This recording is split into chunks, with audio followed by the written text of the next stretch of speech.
Good morning, all the students. I'm Shivam Saxena, your social science teacher. Today we will start new chapter. That is the name of this chapter is manufacturing industries. It has taken from your geography book. Okay. And under this chapter, first we will make a review of this particular chapter. That what exactly we are going to discuss on that particular chapter. This chapter especially covers on a industry that is basically done by the manufacturing work. So in India, there's two types of the manufacturing is done. One is agro-based or second one is mineral-based industries. Manufacturing industries has been divided as per the inputs that we provide to them. If we give any kinds of the agriculture products as a inputs to the industry, it is goes under the agro-based. Or if we provide some mineral-based things like petroleum or other things to process and make any type of the things, then we will go for the other type of the categories. Okay.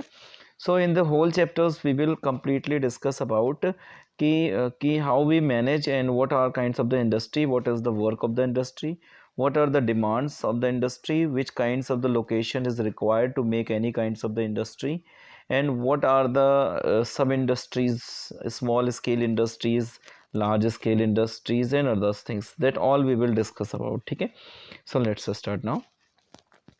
देखिए firstly we going to discuss about what do you do means of industry. देखिए ध्यान से importance of industry we will productions of the goods in a large quantity after process from a raw material और मोन variable product is not manufacturing. Manufacturing is being covered by the secondary sector, and if you are producing anything from the raw materials to a finished good, it is goes under the category of manufacturing. ठीक है.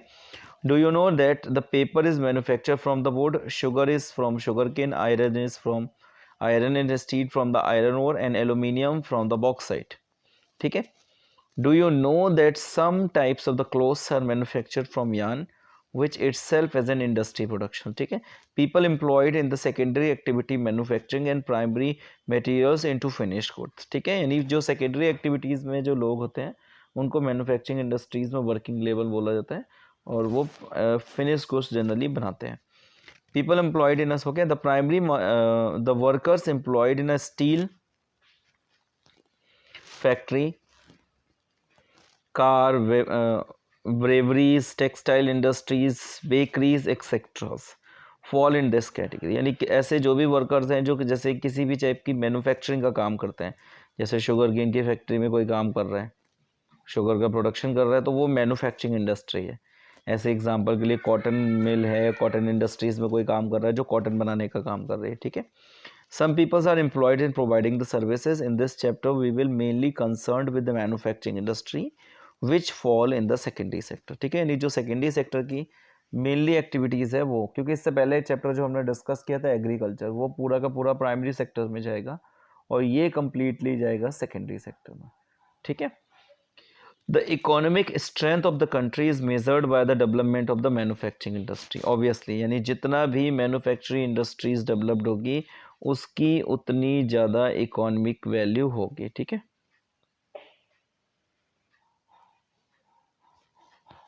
We will move for the importance of manufacturing industry कि क्या क्या importance है manufacturing industry का, तो उसके लिए हम लोग डिस्कस करेंगे. देखिए manufacturing sector is consisted the backbone of the development of the generals and economic development of the particular mainly basis. Because तो बैकबोन के जैसा काम करता है हमारी इकोनॉमी का, क्योंकि देखिए रॉ मटेरियल इटसेल्फ है यूजलेस. अब कुछ ही चीज़ें हैं जो आप रॉ फॉर्म में उसको कंज्यूम कर सकते हो, उनका कंजप्शन कर सकते हो. ठीक है.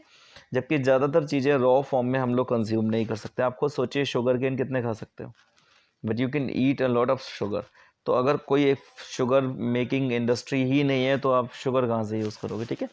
Manufacturing industry not only help in modernising agriculture which forms the backbone of our economy, they also reduce the heavy dependent of the people on agriculture income by providing them a job in a secondary and tertiary sector. देखिए अब पहली चीज़ को कैसे clear करते हैं कि manufacturing industry जब बढ़ेंगी तो रॉ मटेरियल की डिमांड बढ़ेगी, or when the demand of the raw material increases, so obviously the people involve themselves into production of that, या वो they will find out the way to get more production. तो वो modernized way of farming को use करेंगे ताकि ज़्यादा production हो और वो ज़्यादा चीज़ों को रॉ मटेरियल की डिमांड को फुलफिल करें.